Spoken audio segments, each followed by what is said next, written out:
Healthy shot of wine? Pwede ba nun? The answer is yes, dahil narito sa La Union ang first ever mushroom wine producer sa buong bansa. Tara at kilalanin natin ang Belsera Integrated Farm kasama ang founder na si Beverly Jubilo Uyaan mula sa Balawan, La Union.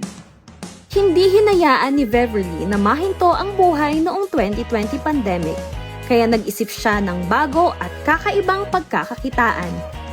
Nagsimula sa 100 protein bags si Beverly na nag-focus lang doon sa mushroom production hanggang sa matuklasan niya ang paggawa ng mushroom wine. May part po kasi na yung mga restaurant na sinusupply namin, tinatanggal po namin ang stem. Ayaw po kasi nila yung stem. So parang doon po kami nagkaisip na sayang yung mga part na yon na stem. So ano yung pwedeng gawin?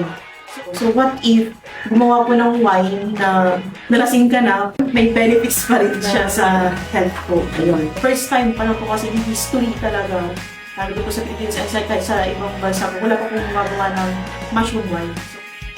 Dahil wala sa mushroom ang wine ng Belsera, garantisadong health-friendly ang bawat tagay dahil mayaman sa protein at mababa naman sa cholesterol ang pangunahing ingredient nito. Pagdating po kasi sa health benefits, mas kakaiba po siya compare sa fruits po. Meron din nga po mga testimony din po na ang mushroom is nakakatulong din po siya sa mga may cancer. Yun po. And then yung may mga high blood. Patuloy ang research and development ni Beverly para sa kanyang mushroom farm. At sa ngayon nga ay nakapag-produce na sila ng earwood mushroom o tengang daga na kalimitang ini-import pa mula sa Thailand at Vietnam.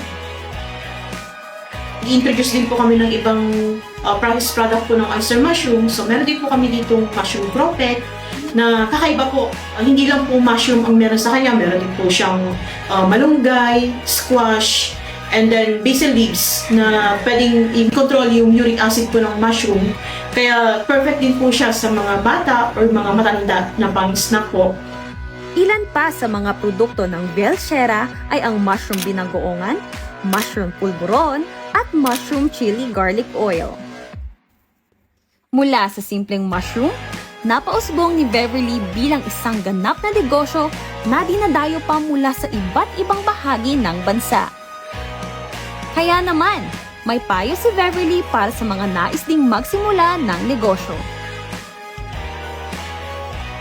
Sa mga nais po na magsimula ng kanilang negosyo, try lang po nila ng small, maliit lang po. Nag-start din po tayo ng negosyo na talagang kakaiba. Sa pag-business po kasi lalo kapag nag-start po tayo, marami talagang challenges na nakagaya din po sa amin na naranasan. Pero be consistent lang po, ipagpatuloy lang po natin yung ating nasimulan. Patunay si Beverly na bukod tangi talaga ang kakayahan ng bawat Ilocano. Suportahan natin ang bawat tatak local products at ipagmalaki ang atin LU.